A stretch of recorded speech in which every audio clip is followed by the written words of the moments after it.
Hello and welcome to Unsourced Wall. My name is Elvis, and as always, I'm your host. Alright, this is going to be a pretty long one, if not in terms of actual news and reviews, but in terms of how much I'm going to get into what I read this week, because there was a lot of thoughts I had, and I can't wait to share them with you all.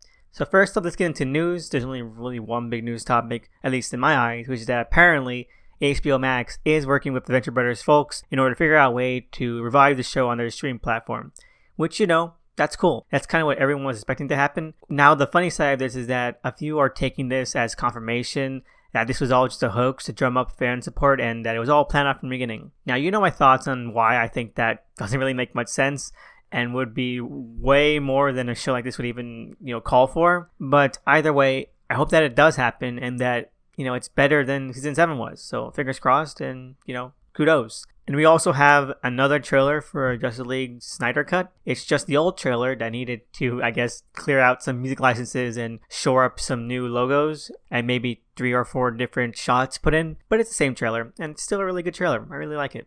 Alright, this is breaking news. This just got announced like a couple minutes ago, and I'm going to do that thing where I edit it back into the actual recording that I made. But apparently, Wonder Woman 1984 is going to be released on HBO Max on December 25th, side by side for release in theaters. Now, people have been wondering what are they going to do for Wonder Woman 2, because Patty Jenkins and WB and pretty much everyone has been really adamant about keeping a theatrical date. And we all supposed that they were going to, wait, delay it, do whatever they could for it.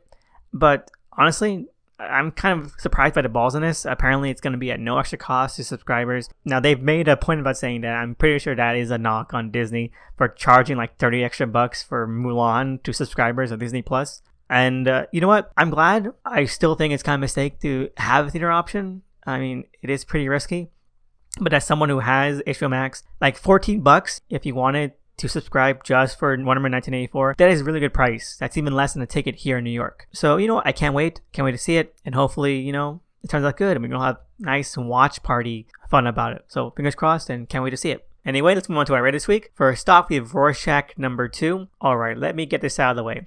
If it weren't for death metal's inability to actually understand entertainment, or Three Jokers' resounding refusal to actually tell a story, then Tom King's attempts to allegoricalize the history of Steve Ditko and the era of comics that he came from would be the most pathetic thing I've read from a Big 2 comic in years. It's just so fucking bad. It's hard to imagine that anyone out there could take Watchmen, even as one of Moore's less impressive works, but still a story that is so layered and so nuanced, and then flatten it out to such a degree that it becomes laughable. Not only did Moore, with Rorschach himself, make him more than just a simple commentary and satire of Ditko's objectivist beliefs, but also used the character to criticize political extremism and fanaticism in general. It was more than just a simple one-to-one allegory for a human being. It was a statement on a whole mindset, a whole philosophy, plus the added humor of making him sound like Harry Popnicker of all things to boot. So, Moore was working on a whole different level there. Meanwhile, you have fucking Tom King here just discarding all of that to make Rorschach a completely facile counterpart and allegory for Steve Ditko. And it's not something that really works because you're taking something that was meant to,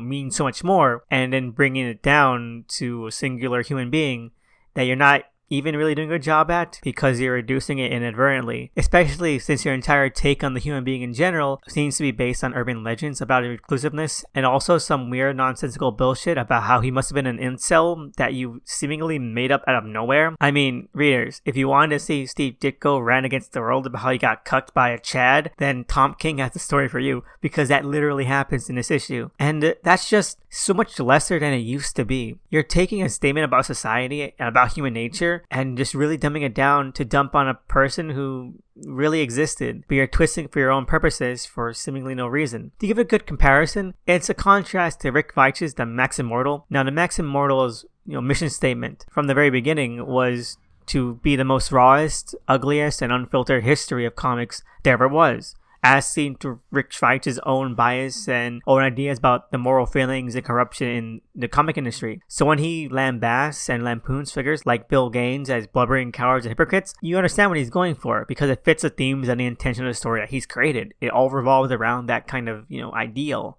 that mindset. King has no such excuse when he decides to turn Ditko into an MRA totem and incel and all that kind of bullshit. It's just so pathetic to read.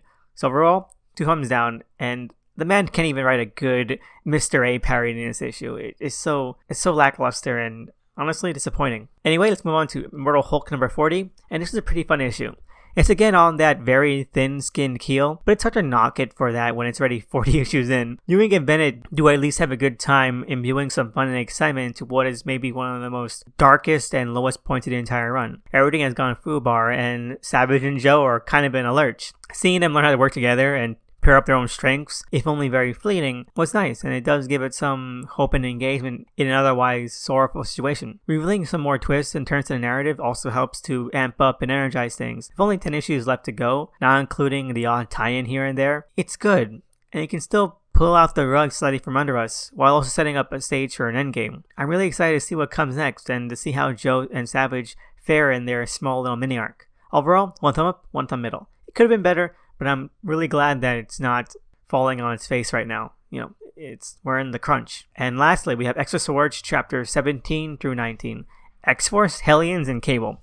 And this was a pretty good week, which I need to say off the bat because it's true. These issues are overall very fun, very engaging, and had a good thorough line of thrills and emotion. All that said, I'm still very disappointed by the fucking bill of goods we were sold. It still sucks that we had so much time wasted. But what was wasted has changed in my view. Because while this week is still full of gags and jokes and gimmicks, it's last week's that really dropped the ball in my mind. Because while yes, the first 11 issues were all focused on the emotional quotient, it was only last week that focused entirely on the super ridiculous nonsense garbage. This week's issues, by contrast, actually have some balance between them. It does all the silly gimmicky stuff, but there's also some layers more included in there of the reflective and somber qualities that used to be at the forefront. Not only adding some more passion to the fights, if you can call them that, but also to the character arcs, within. It's still not the best of transitions, but I can see more now what this event is going for. If only we hadn't wasted an entire week last week, right, on just nothing but nonsense ambush bug style Deadpool gags. But yeah, seeing the cap-off to Storm and Death's dance was amazing. Wolverine losing his fight to the White Sword had more weight behind it than any of his other Spidey issues had. But also, of course, Cable's fight with Doug's new wife dealt with more of the insecurities and all those angles and tones that permeated the arcs of so many others. It was really engaging to read. Even Gorgon's Last Stand. Especially Gorgon's Last Stand. Oh, and I guess Hellions as well for more of Sinister's bullshit. And it does work as a very dark comic relief stopgap. Overall, it was a really fun read this week, and I'm just glad that, it seems to have picked up again. I still think that this won't read well, as one big event, trade, or hardcover, but fingers crossed that next week's finale issues can prove me wrong. Overall, one thumb up, one thumb middle. Anyway, that's it for, what I read this week. I could talk more about Fargo Season 4 because this week's episode was pretty amazing, but I'm going to wait until the season wraps up and then, finish it off there. Anyway, that's it for this week. I want to give a shout out to the cover artists at DOTEMCEE. Please check them out. They're amazing and they really deserve all the love they can get. And thank you so much for listening. It means a lot to me. It always has. And as soon as things are kind of settled down, I will ask more questions because I really do miss that and really do appreciate that. So I just want to say thank you so much. And yeah, have a great week and see you again next time.